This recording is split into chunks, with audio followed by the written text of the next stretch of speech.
Time to print another pan assembly. Well, not much of it broke. I've almost finished printing the replacement, so we'll get this off of here and get the replacement on. There's the finished part.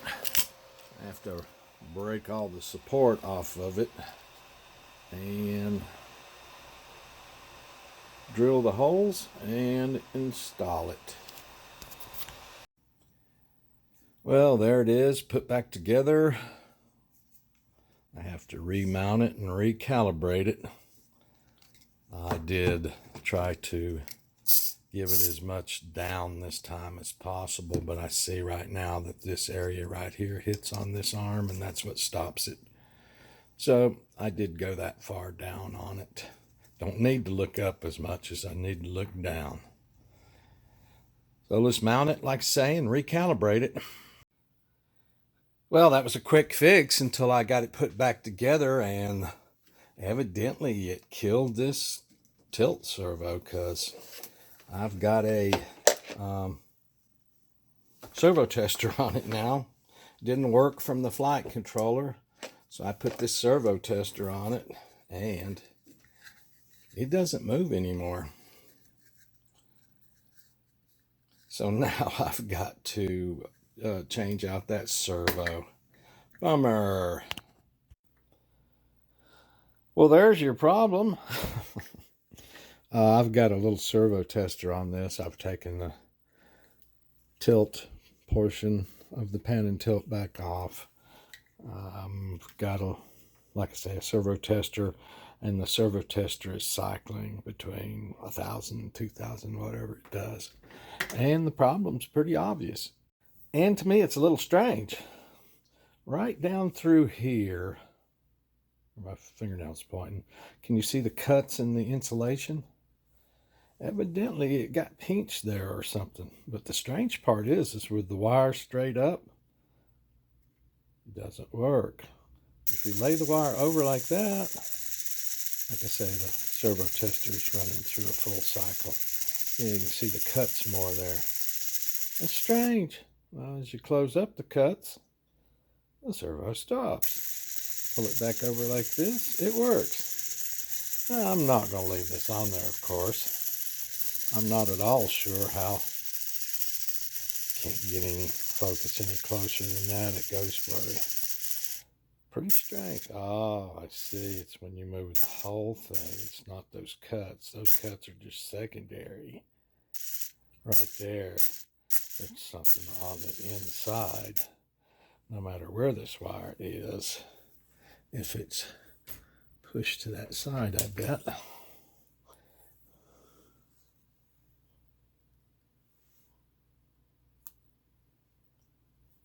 Nope. Pushing the wires below the cut to the right. Doesn't make it start working. Wow. If they're laid over like that, the darn thing starts working. But it doesn't matter how or why. You can't just hot glue that down and expect it to work forever. There it is, stopping again. So I'm just going to replace it with one of those new ones I just got in from Race Day Quads. I should be able to get some more of them. That'll take away one servo from the Sky Hunter build, but I should be able to get some more of them from Race Day Quads, get all the same ones, get rid of these cheap. I just got a bunch of cheap servos I used on these builds during COVID. Just stuff that was laying around. Not exactly laying around, but was here. So this is an easy repair. The servo's screwed in. It's not glued in or anything. Just remove the screws and replace it. There's the repair finished. Let me pinch in on the camera if I can.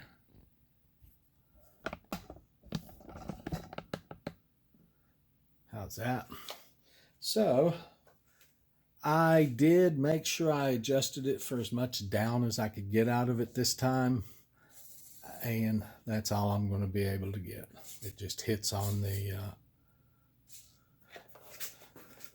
this little piece of plastic right here hits on this arm, so you can't go any lower. And I don't want to get the servo in a bind there, so I'm just within a hair of it.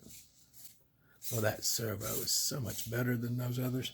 I still do have quite a bit of up, and I also did calibrate my looking backwards on both sides, and it's real easy just to barely move this camera around very, very slowly, whatever you want to do.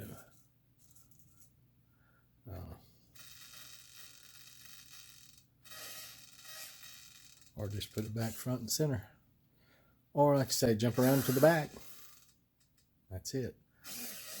We'll look at it on the screen over here to see how well I've got the back lined up right now.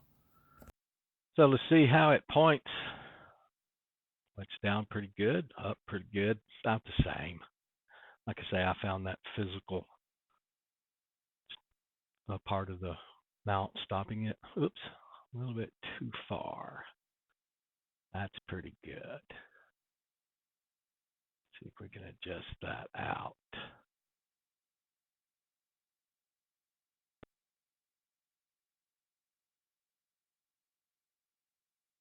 I have to remember, I know which channel it is. It's just which area goes which direction. There we go.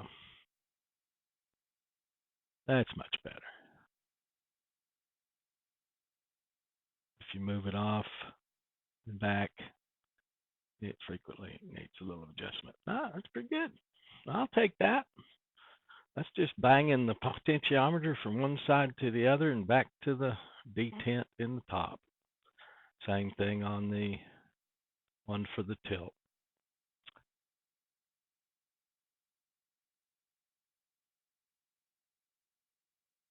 I think that's going to work quite well.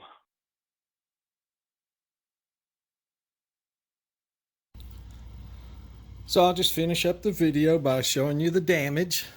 You can see right there, there's a little dirt in the wing, and right on the very tip right there you can see there's just a little indentation that's no longer around, and there's another one even smaller right there. That's the damage. The tail skid seems to have been cleaned up either by the sod on the final landing, or I don't know, I didn't do it.